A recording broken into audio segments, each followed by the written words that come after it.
Hi hello అండి. ఈరోజు ఈ వీడియోలో ఉసిరికాయ వక్కల పచ్చడి ఎలా పెట్టుకోవాలి ఏంటి అనేది చూపిస్తున్నానండి. దీంట్లో స్పెషాలిటీ ఏంటంటే ఇది వచ్చేసి ఊరబెట్టుకునే పచ్చడి అండి. మనం టమాటా పచ్చడి కానీ లేదంటే నిమ్మకాయ పచ్చడి కానీ ఎలా అయితే అంటే 4-5 రోజులు కానీ 10 డేస్ కానీ అలా ఊరబెట్టేసి ఎలా పెట్టుకుంటామో ఆ విధంగా పెట్టుకోవాలి. దీంట్లో వచ్చేసి ఎటువంటి ఆవపిండి కానీ మెంతిపిండి కానీ వాడకుండా మనం ఓన్లీ పెసరపప్పు వేయించి పొడి కట్టుకొని వేసుకోవాలండి. దీంట్లోకి చాలా టేస్టీగా ఉంటుంది, హెల్దీ కూడాను. పెసరపప్పే మనకి ఒంటికి చలవ అంటారు. అలా దాంట్లో మళ్ళీ ఉసిరికాయతో పెట్టుకుంటున్నాం కాబట్టి ఇంకా బాగుంటుంది టేస్ట్ అనేది. మనం పెసర ఆవకాయతో ఎలా పెట్టుకుంటామో సేమ్ అలానేనండి. ఈ ప్రాసెస్ ఎలా ఏంటి అనేది చూద్దాము. నేను ఇక్కడ 1/2 kg వరకు ఉసిరికాయలు తీసుకున్నాను, మీడియం సైజువి. వీటిని మంచిగా కడిగి పొడిగుడ్డతో తుడుచుకొని ఒక 1 అవర్ పాటు ఫ్యాన్ కింద ఆరబెట్టుకోవాలి. ఎటువంటి తడి అనేది లేకుండా చేసుకోవాలి. ఈ విధంగా ఘాట్లని పెట్టుకొని ముక్కల్లాగా కట్ చేసుకోవాలి.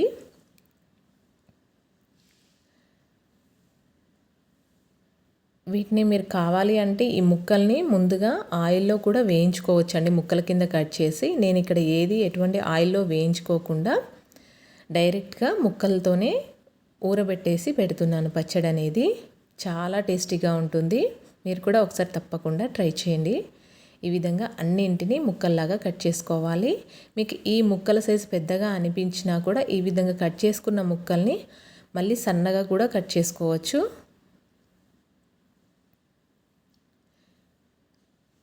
ఉసిరికాయ పచ్చడితోటి ఇలా పెసరి ఉసిరికాయ పచ్చడి, మామూలుగా ఉసిరికాయ పచ్చడి, లేదంటే తురిమిన ఉసిరికాయ పచ్చడి, ఇలా రకరకాలుగా పెట్టుకోవచ్చండి. ఉసిరికాయని మనం ఉసిరికాయ ముక్కల్ని ఈ విధంగా కట్ చేసి కూడా నిల్వ చేసుకోవచ్చు. మనకి ఇవి ఈ సీజన్లోనే దొరుకుతాయి కాబట్టి మళ్ళీ మనకి మిగిలిన సీజన్లోకి కావాలి అన్నా కూడా డీప్ ఫ్రిడ్జ్లో జిప్లాక్ బ్యాగ్లో పెట్టేసి మనం స్టోర్ చేసుకోవచ్చు. మనకి ఇవి 1 year పాటైనా నిల్వ ఉంటాయి. బట్ స్టోర్ చేసుకునే ముందర కాస్త పసుపు ఉప్పు వేసి కలిపేసి స్టోర్ చేసుకున్నా పర్వాలేదు. లేదు అంటే మొత్తం ఈ విధంగా ముక్కల కింద కట్ చేసి ఆరబెట్టుకొనైనా చేసుకోవచ్చు. ఈ ఉసిరికాయ పచ్చడితోటి మనం ఆమ్లా క్యాండీస్ కూడా ప్రిపేర్ చేసుకోవచ్చండి.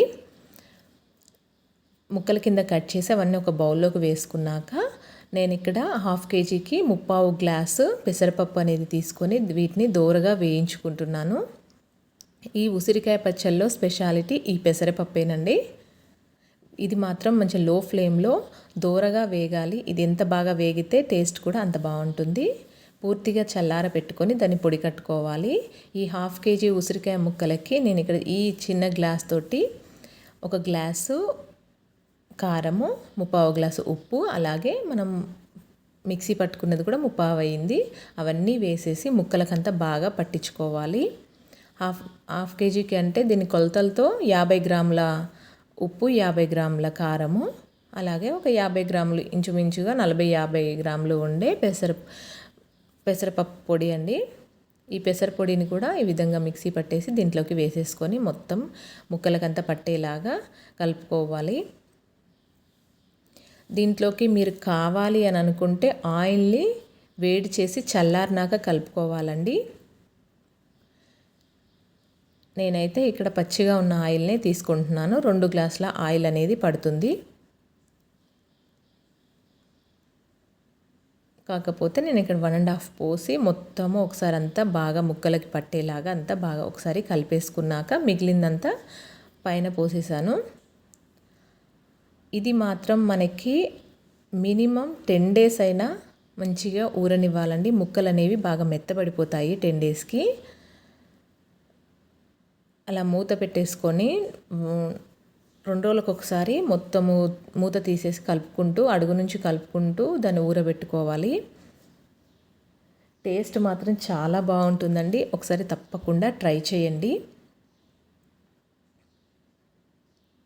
ఈ విధంగా అంతా ముక్కలకంతా కలిసేలాగా కలిపేసుకొని ఆ మిగిలిన ఆయిల్ అంతా కూడా పోసేసుకోవాలి. మీకు ఒక 2-3 రోజులు పోయాక కొంచెం టేస్ట్ అనేది చూసుకొని ఉప్పు అనేది అడ్జస్ట్ చేసుకోండి. ఆయిల్ కూడా తక్కువగా అనిపిస్తే కూడా ఆయిల్ వేసేసుకోవచ్చు. దీంట్లోకి పచ్చడి ఆయిల్ మాత్రమే వేసుకోవాలండి. చాలా టేస్టీగా ఉంటుంది. నేను ఇక్కడ 3 days తర్వాత చూపిస్తున్నాను. 3 days తర్వాత ఈ విధంగా ఒకసారి కలిపేసి మళ్ళీ మూత పెట్టి నేను 1 వీక్ తర్వాత దీన్ని స్టోర్ చేసి పెట్టుకున్నాను. మీరు తినే ముందర మీకు ఒకవేళ ఇలా పచ్చిగా అనిపించినా కూడా కొంచెం పోపు వేసుకొనైనా తీసుకోవచ్చండి. ఒక చిన్న గిన్నెలోకి తీసుకొని పోపు వేసేసుకొని కూడా తీసుకోవచ్చు. నేను ఒక 1 వీక్ తర్వాత స్టోర్ చేస్తున్నాను. టేస్ట్ అనేది చాలా బాగుంటుందండి. ఒకసారి తప్పకుండా ట్రై చేయండి. ఎలా వచ్చింది ఏంటి అనేది నా కామెంట్ బాక్స్లో కామెంట్ చేయండి. అలానే నా ఛానల్ని లైక్ చేయండి, షేర్ చేయండి, సబ్స్క్రైబ్ చేయండి. ఇంకొక వీడియోలో ఈ ఉసిరికాయలతోటే మనం క్యాండీని ఎలా ప్రిపేర్ చేసుకోవాలి ఏంటి అనేది కూడా చూపిస్తాను. అది కూడా అప్లోడ్ చేస్తానండి, తప్పకుండా చూడండి. Thank you for watching.